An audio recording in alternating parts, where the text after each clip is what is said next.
یہ سورہ مزمل کا جو وظیفہ کرتے ہیں نا، اخیر عمر میں جا کے اثر رگڑا چڑھتا ہے نا ان کا، یہ کہیں ہیں یہ وظیفے شیفے صحیح نہیں ہیں، صرف نارمل نماز صبح شام کے اذکار جو مسنون طریقہ ہے بس وہ، یہ چلے یہ قلے جو ہے یہ یہاں پر پتہ نہیں انڈیا پاکستان سے کون سا اسلام آ گیا، ہاں جی۔ اب سورہ مزمل کا جو وظیفہ کرتا ہے نا تو اس کا آگے چل کے بڑا برا حال ہوتا ہے۔ میرے پاس ہزاروں مریض آئے ہیں نا، اس میں مختلف صورتوں کا کرتے ہیں تو ان پتہ ہے کوئی نہیں کہ اس سے ہوتا کیا ہے، یعنی مجھے پتہ ہے کہ یہ لگا ہوا ہے، یہ ٹیپ ہوگا، یہ بند ہوگا تو نہیں ہوگا، ہاں جی۔ کسی چیز کا ہر خواب دیکھا، خواب کا عمل، یعنی کہ خواب میں تو میں سویا ہوا ہوں لیکن اس کے اثرات میرے جسم پر ہو رہے ہیں اور ہوتے رہیں گے جب تک میں اگر برا خواب ہے تو اس کا میں اثر زائل نہیں کروں گا۔ ہر عمل کا، ہر بول کا، ہر زبان سے نکلنے لفظ کا اثر ہوتا ہے۔ تو جب یہ لوگ پڑھتے ہیں نا وظیفے چلے کرتے ہیں، پھر اس علاقے کی جو چیزیں ہوتی ہیں ان کو تکلیف ہوتی ہے۔ دیکھو تنگ تو ایک جن نے کیا تو آپ سب کو شروع ہو جائے مارنا تو وہ کیا کریں گے؟ ہمارے ابو لگتے ہیں، وہ تو رگڑا نکالیں گے۔ تو اس لیے اپنے تک محدود رکھو پڑھائی کو، وہ بھی مسنون طریقے سے پڑھو گے، پھر کوئی شیاطین آپ کو تنگ نہیں کریں گے۔ اگر آپ کہیں جی کہ میں ساری رات بیٹھ کے قرآن یا نفل پڑھوں تو اللہ نے اس کی اجازت نہیں دی۔ اللہ نے نبی صلی اللہ علیہ وسلم کو قرآن میں کہہ دیا کہ اے محمد صلی اللہ علیہ وسلم تیری جان کا تجھ پر کچھ حق ہے، کچھ سو اور کچھ جاگ، یعنی کہ یہ اس بنانے والے کو پتہ ہے کہ اس جو مشینری یہ میں نے بنائی ہے اس کو آرام ملنا چاہیے یا نہیں ملنا چاہیے، اس کے اندر پٹرول جانا چاہیے یا نہیں جانا، بھوکے پیٹوں یہ ایسے یقین جانے اس طریقے سے یہ جو چلے کا چکروں میں ڈالتے ہیں، اسی طریقے سے جس بندے کو قتل کرنا ہوتا ہے وہ اسی طریقے سے وہ قتل بھی ہو جاتا ہے خود بخود ہی۔ جن کی کسی نے بولا اس کو بولا چلو یہ تم پڑھائی شروع کر دو، یہ کتنا بھیانک قصہ ہے، اللہ معاف فرمائے، کچھ سیکھ ہی نہ لے، یہاں بیٹھا کوئی اللہ نہ کرے، دل کے کسی کا نہیں پتہ ہوتا نا کوئی، ورنہ میرا دل کرتا ہے عوام کو بتاؤں کہ یہ نہ کرا کرے، اس کا سائیڈ افیکٹ اولادوں تک چلا جاتا ہے۔ نارمل 5 وقت نماز پڑھو، بیٹھ کے آرام سے 1 منٹ 2 منٹ 4 منٹ لگتے ہیں، ایک بار آیت الکرسی پڑھ لو، 33 بار سبحان اللہ الحمدللہ اللہ اکبر پڑھ لو، ہاں جی۔ اخلاص فلق ناس 3 نمازوں میں 1 بار، اور فجر اور مغرب میں 3 بار، بس اس سے بڑا کوئی حصار نہیں ہے، نہ نظر لگے گی، نہ جادو ہوگا، نہ جن چمڑے گا، یہ ہے مسنون طریقہ رسول اللہ صلی اللہ علیہ وسلم۔ یہ لمبی لمبی پڑھائیں، یہ چلے یہ قلے یہ سارا کچھ جو ہے نا یہ وبال جان بن جاتا ہے۔ اب کوئی آپ کو بتا دیں جی میرا رزق نہیں ہے جی، اب ہم دیکھیں کہ نبی صلی اللہ علیہ وسلم کے پاس بھی تو صحابی آتے ہیں، وہ بھی آ کے کہتے ہیں، امامہ رضی اللہ عنہ آ کے عرض کرتے ہیں یا رسول اللہ صلی اللہ علیہ وسلم تباہ ہو گیا ہے کاروبار، برباد ہو گیا ہوں، سست ہو گیا ہوں، کاہل ہو گیا ہوں، لوگوں سے ڈر لگنا شروع ہو گیا ہے، بزدل ہو گیا ہوں، مقروض ہو گیا ہوں، سونا مٹی بن گیا ہے۔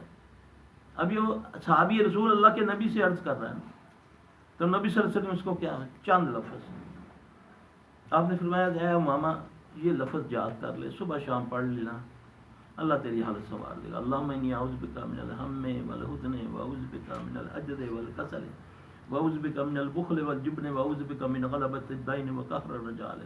اب یہ لفظ ہے، اگر نہیں آپ کو آتے دیکھ کے پڑھ، ایک کاغذ پہ لکھ لیں۔ صحابی کہتا ہے میں نے اس کو پڑھا، اللہ پاک نے مجھے میرے حالات سنوار دیے۔ مدینے میں آئے ہیں حضرت اسماء رضی اللہ تعالیٰ عنہ، یعنی کہ امیر باپ کی بیٹی تھی، حضرت ابو بکر کی بیٹی تھی، نبی صلی اللہ علیہ وسلم کی سالن تھی، آتی ہیں۔ اصل میں نا ہماری بد نصیبی ہے کہ ہمیں سب سے پہلے نا نبی سے دور کیا گیا۔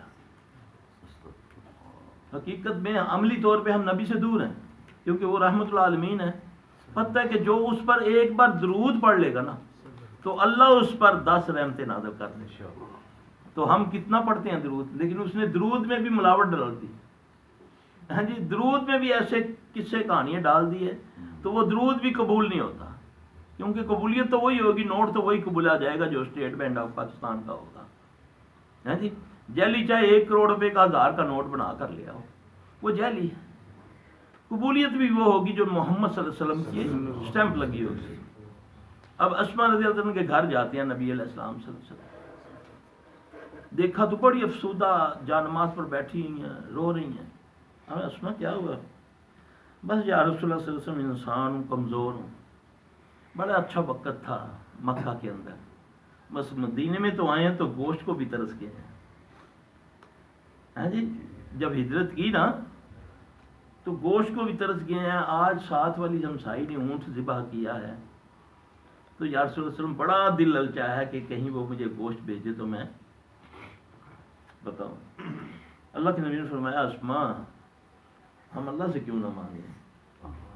ایک دعا بتائی، اللہم فارج الہم کاشف الغم مجیب دعوت المسترین رحمان الدنیا. اسما اس کو پڑھا کر اللہ تجھے ان چیزوں سے بے نیاز کر دے گا.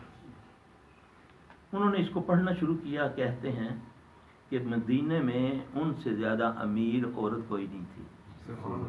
جب کوئی جاتا نا قافلہ لشکر لڑنے کے لیے تو جو امیر ہے نا اس لشکر کا سب سے اخیر میں ان کے پاس آتا چندہ لینے کے لیے.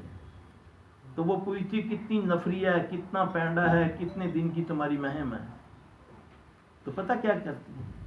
پھر وہ اونٹ دیتی ہے، سواریوں کے لیے بھی، کھانے کے لیے بھی، ناشتے کے لیے بھی، دوپہر کے کھانے کے لیے بھی، رات کے لیے. یہ ہے اللہ پر یقین.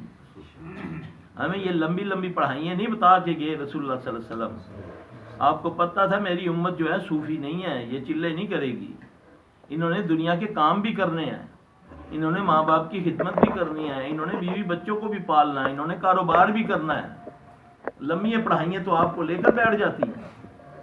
ہاں جی، اب رات کو جب پڑھے گا تو صبح کیا کام کرے گا؟ ہاں جی، کر سکتے ہو کام. یہ فطرت ہے. نیند آئی ہے آپ کو، آپ نے سونا ہے. اب اصل اسلام کو سمجھیں. نبی پاک صلی اللہ علیہ وسلم کے آتے ہیں صحابی اسی طرح، لیکن آپ صلی اللہ علیہ وسلم ان کو جو طریقے بتاتے ہیں اللہ ان پر فضل فرما. علی رضی اللہ تعالیٰ آتے ہیں، یا رسول اللہ صلی اللہ علیہ وسلم میرا ایک دوست ہے بڑا ہی مقروض ہو گیا، چھوٹی سی دعا بتائی آپ نے فرمایا علی اس کو سکھا دینا. اس کو بولا یہ لفظ پڑھے اللہم اکفنی بحلالک عن حرامک واغننی بفضلک عمن سواک. کسی کا یقین ہی نہیں ہے ان دعاؤں پر. نہیں جی کوئی اور دسو مینوں آندی ہے. آپ نے فرمایا احد کے پہاڑ کے برابر بھی کوئی قرضہ ہوگا نا تو اللہ اس کا اتار دے گا ان لفظوں سے. ہاں جی، آؤ پڑھو، مقروض ہو پڑھو، نبی کا طریقہ اپناؤ. چلے کہاں بتائے ہیں آپ؟ 2 لفظ بتائے نا، کرو نا یاد. اتنی موٹیاں کتابیں یاد ہیں، اتنے لا اور پتہ نہیں کیا کیا ایڈی موٹی، جتوں پوچھو 10 دن. اور اللہ کی قسم اتنا بڑا آپ کا، رات بھی میں اس کی ایک کاروائی پڑھ رہا تھا. بڑا افسر ہے، بہت بڑا، بڑے دلیلیں اور بڑا نیک. میرے پاس ہے، اس کو آیت الکرسی نہیں آتی تھی. میں نے بولا بدبخت تیرے یا ساری تعلیم تے لعنت پوے. نہیں یہ میری بیوی مجھے سکھا دے گی. آیت الکرسی نہیں آتی. اتنا بڑا ہے وہ آپ کا بڑا افسر ہے پاکستان کا. یہ کیا بات ہماری بدبختی نہیں ہے؟ ہم اصل میں دین کے معاملے میں شارٹ کٹ چاہتے ہیں، اور دنیا کے معاملے میں، کھانے پیٹ کے معاملے میں ولیمے پہ چلے جائیں. ٹائم 8 بجے کا لکھا ہوگا، روٹی 1 بجے ملے گی. میں کہنا جی کوئی بندے کا پتر اٹھ کے بھی چلا جائے یا لڑ پوے اور جان جالے نال. ہاں جی، تھے اپنے لیے نہیں پڑھتے ہم. یقین جانے میں بعض کا دیکھا مریضوں کے لیے پڑھتا ہوں، اپنے لیے تو مجھے 4 منٹ چاہیے، اپنے دم کے لیے مجھے 4 منٹ چاہیے. اب میں مریضوں میں پھر بھی کوشش ہوگی یار اور جلدی بار گڈی کھلوتی ہے. اللہ کے بندو، اللہ کے دین پر جمعہ پڑھن جاؤ تو مولوی نے اشارہ کرتے ہیں.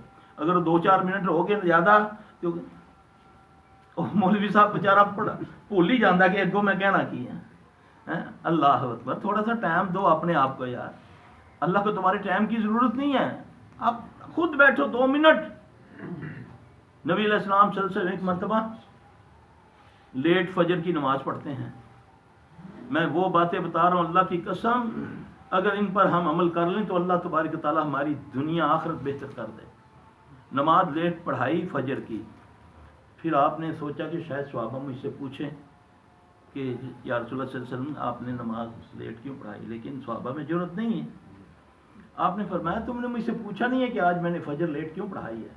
یہ میں کس سے نہیں سنا رہا، یاد رکھنا، یہ میں صحیح حدیثیں سنا رہا ہوں جس سے تمہیں دور کیا ہوا ہے کہ نہیں جی تہاڈی سمجھ نہیں آئے گی، میرے پیو کی کتاب لکھی سمجھ آئے گی. جو میرے بابے نے لکھی ہوئی ہے نا بے کے ٹکوسلے، ہاں جی، وہ سمجھ آئے گی، نہ تجھے قرآن سمجھ آئے گا نہ تجھے حدیث سمجھ آئے گی. نعوذ باللہ نعوذ باللہ.